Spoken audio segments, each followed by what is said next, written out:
लग्नानंतर होईलच प्रेम भाग 30. दुसऱ्या दिवशी सकाळ. खिडकीतून येणाऱ्या सूर्यकिरणांनी खोली उजळून निघालेली असते. सिया हळूहळू जागी होते. तिची नजर सर्वात आधी अर्णवकडे जाते. अर्णव अजूनही तिचा हात हातात घेऊन झोपलेला असतो. सियाच्या चेहऱ्यावर हलकंसं स्मित उमटतं. ती अलगद त्याच्या कपाळावर चुंबन घेते. तेवढ्यात अर्णवचे डोळे उघडतात. Arnav, good morning. सिया हसत, गुड मॉर्निंग.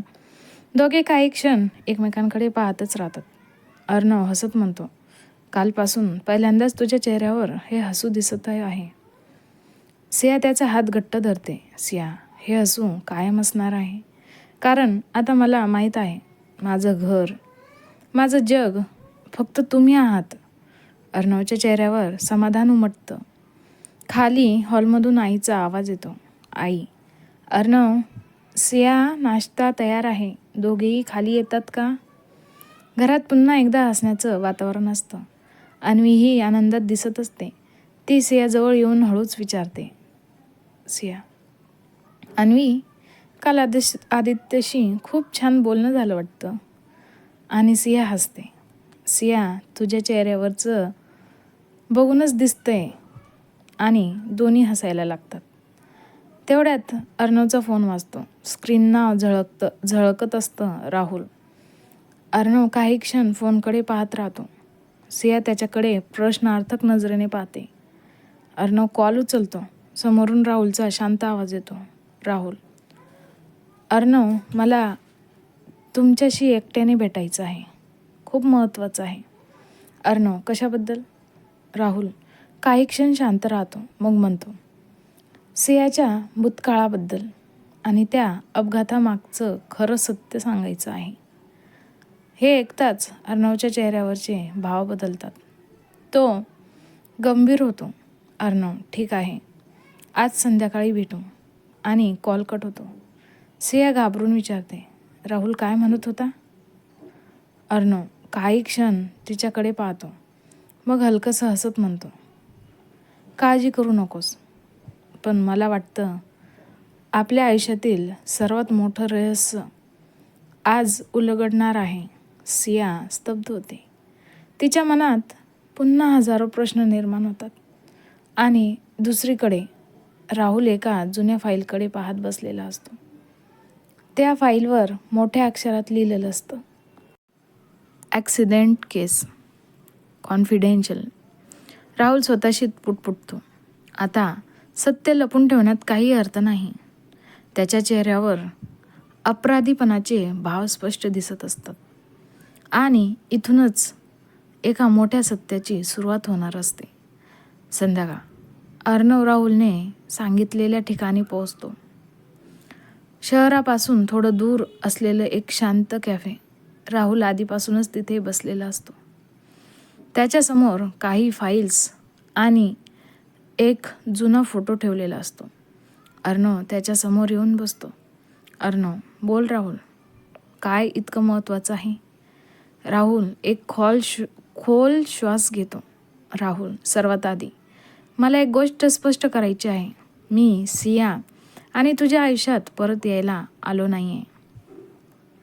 अर्णव शांतपणे त्याच्याकडे पाहत राहतो.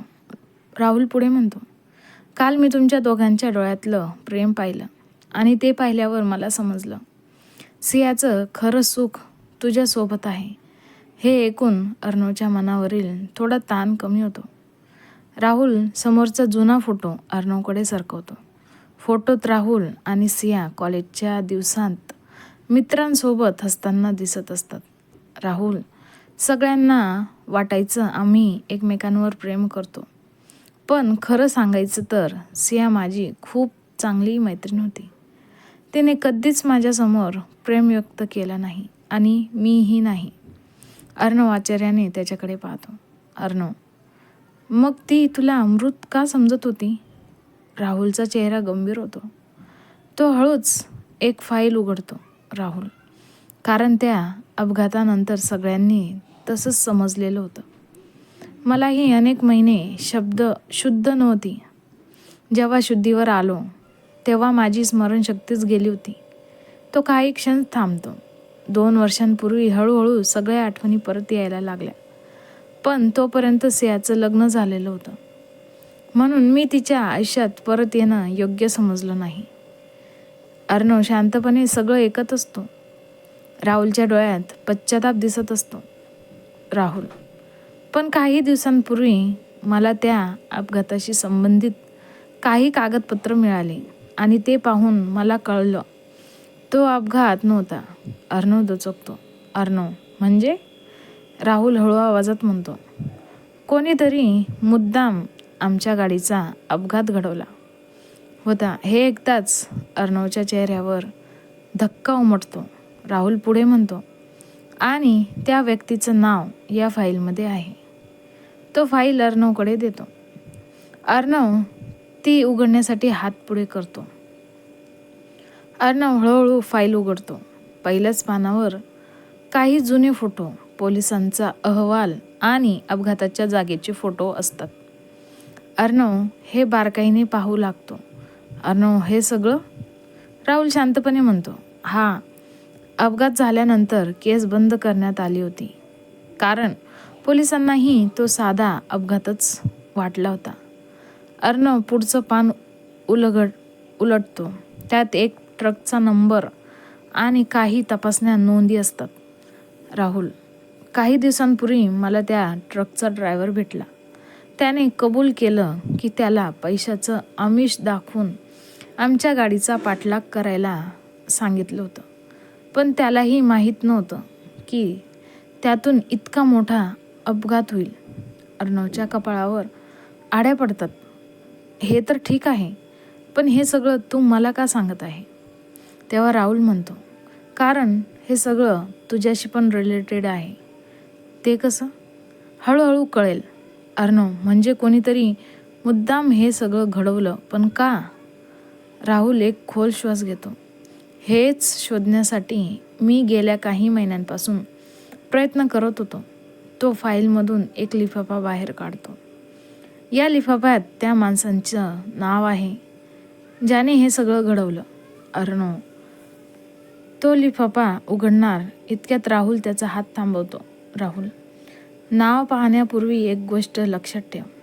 तो माणूस आजही मोकळेपणाने फिरतोय आणि त्याला अजूनही वाटतं की सत्य कायमच लपून राहील.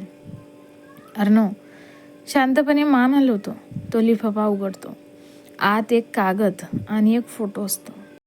फोटो पाहताच अर्णवच्या चेहऱ्याचा रंग उडतो. अर्णव, हे कसं शक्य आहे? त्याच्या डोळ्यात अविश्वास स्पष्ट दिसत असतो.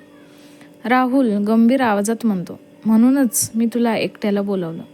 जोपर्यंत आपल्याकडे ठोस पुरावे मिळत नाहीत तोपर्यंत सिया किंवा घरातल्या कोणालाही याबद्दल काही सांगायचं नाही. अर्णव काही क्षण विचार करतो, मग म्हणतो, मी वचन देतो, पण हे सत्य आपण बाहेर आणणारच. राहुल मान डोलावतो. दोघेही कॅफेतून बाहेर पडतात, पण त्यांना कल्पनाही नसते. कॅफेच्या बाहेर उभी असलेली एक काळी कार, त्यातून एक अनोळखी व्यक्ती त्यांच्यावर नजर ठेवून असते.